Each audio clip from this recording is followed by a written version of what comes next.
Hello friends, welcome to my channel. तो चलिए आज क्लास शुरू करते हैं। 11:30 आपको वीडियो रोज मिलेगा, ठीक है।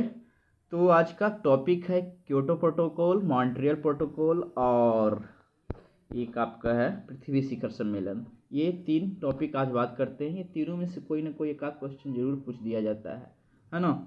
तो क्योटो प्रोटोकॉल क्या है?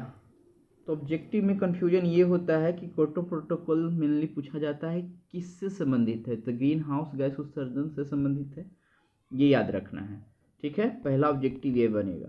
क्योटो प्रोटोकॉल एक अंतर्राष्ट्रीय संधि है जो 1997 में जापान के क्योटो शहर में आयोजित हुआ था। तो ध्यान ये देना है कि डेट ये सब तो नहीं पूछता, तो ज़्यादा ये भी पूछा जा सकता है क्योटो शहर कहाँ स्थित है, तो ये आप जापान याद रखिएगा, है ना। ये पूछा जा सकता है।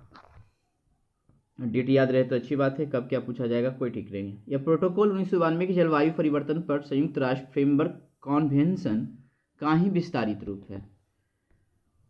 एक और है क्योटो प्रोटोकॉल की प्रतिबद्धता अवधि 2008 से 2012 तक थी तथा दूसरी प्रतिबद्धता 2012 में अपनाया गया था जो 2020 तक थी, ठीक है ना। ये 2020 तक था। तो ये कुछ इंपॉर्टेंट क्योटो प्रोटोकॉल से संक्षिप्त में आपका जानकारी हुआ प्रीलिम्स को देखते हुए। तो आइए देखते हैं मॉन्ट्रियल प्रोटोकॉल क्या होता है। तो मॉन्ट्रियल प्रोटोकॉल में देखते हैं कि मॉन्ट्रियल प्रोटोकॉल पृथ्वी की ओजोन परत के संरक्षण से संबंधित है। तो याद कैसे रहेगा, ये हमेशा कन्फ्यूजन होता है। बहुत सारे बच्चे का यहाँ मैंने गलत होते हुए सुना कि इसमें कन्फ्यूजन होता है। तो मॉन्ट्रियल और क्योटो प्रोटोकॉल, क्योटो बोलते हैं तो उसमें ओ आता है, तो ओ वाले में ओजोन परत से नहीं रिलेटेड है। पता तो है कि एक ओजोन परत से है और एक ग्रीन हाउस से है, लेकिन यहाँ पे आप गलत कर जाते हैं। तो इसको आप इस प्रकार से याद रख सकते हैं कि क्योटो तो उसमें ओ आता है, बट मॉन्ट्रियल तो जिसमें ओ आया उसमें ओजोन नहीं। बस इतना ही ध्यान रखना है, तो दोनों क्लियर रहेगा।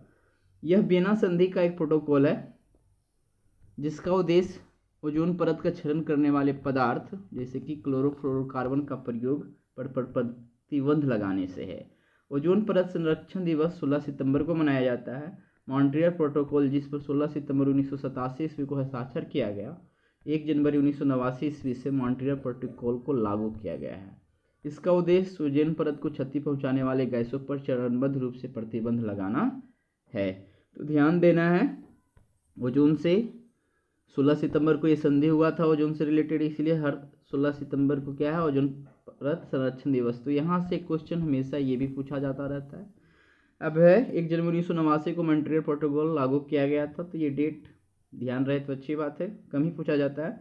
इसका उद्देश्य ओजोन परत को क्षति पहुंचाने वाली गैस पर चरणबद्ध रूप से प्रतिबंध लगाना है। ओजोन परत में छिद्र सर्वप्रथम जो है 1985 में देखा गया, और तो ये डेट जरूर याद रखना है। थोड़ा सा और देख लेते हैं, कुछ एक्स्ट्रा यहाँ है। ओजोन परत में सबसे बड़ा छिद्र आर्कटिक क्षेत्र में देखा गया है।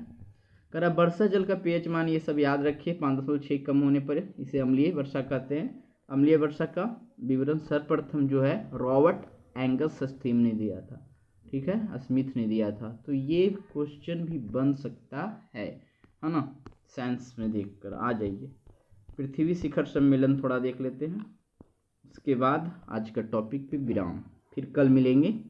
तो पृथ्वी शिखर सम्मेलन देखते हैं। पर्यावरण में प्रदूषण के कारण पूरी पृथ्वी प्रदूषित हो रही है। वैज्ञानिकों और पर्यावरण विशेषज्ञों का मानना यही स्थिति बनी रही तो इसके गंभीर परिणाम हो सकते हैं जिनमें पृथ्वी पर प्राणियों और वृक्षों का बने रहना कठिन होगा।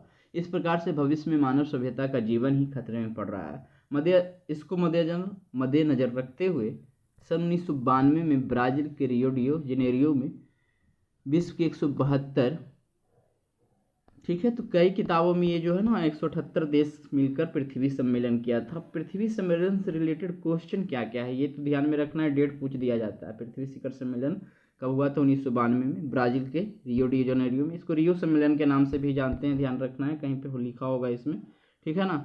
इसको रियो सम्मेलन के नाम से भी जानते हैं।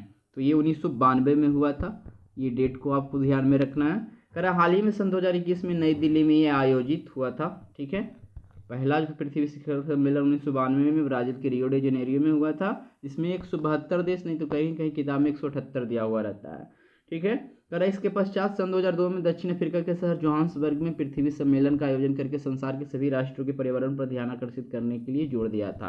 अब इस सम्मेलन में एजेंडा 21 को घोषित किया गया था। ये भी आपको मिलाने के लिए पूछ दिया जाता है। बहुत सारा शिखर सम्मेलन अंतर्राष्ट्रीय सम्मेलन है, उसकी बात और अगले वीडियो में भी करेंगे। तो एजेंडा 21 किससे संबंधित है? तो पृथ्वी शिखर सम्मेलन याद रखना है, नहीं तो रियो सम्मेलन, ये भी ऑप्शन में दिया जा सकता है। अब दोनों दे दिया तो फिर भी 5वां ऑप्शन पे जाना होगा। आइए नेक्स्ट देखते हैं। अच्छा, अब नेक्स्ट है नहीं, एक लाइन और ये देखते हैं। यानी हमारी 21वीं सदी कैसी होगी, इसके बारे में कुछ लक्ष्य रखे गए हैं, ठीक है ना। एजेंडा 21 वही है। सतत विकास लक्ष्य भी इस सम्मेलन में बात की गई है। तो सतत विकास लक्ष्य हो जाएगा एजेंडा 21, ठीक है। इस बार नई दिल्ली में हुआ था 1992 ब्राज़ील के रियो डी जेनेरियो में 172 देश। तो ये इंपॉर्टेंट पॉइंट आपको याद रखने के लिए हुआ। तो इस वीडियो में इतना ही दोस्तों। चलिए आज की वीडियो में इतना ही। इसी प्रकार से हमारे चैनल पर बने रहें और अच्छे अच्छे वीडियो देखते रहें। धन्यवाद।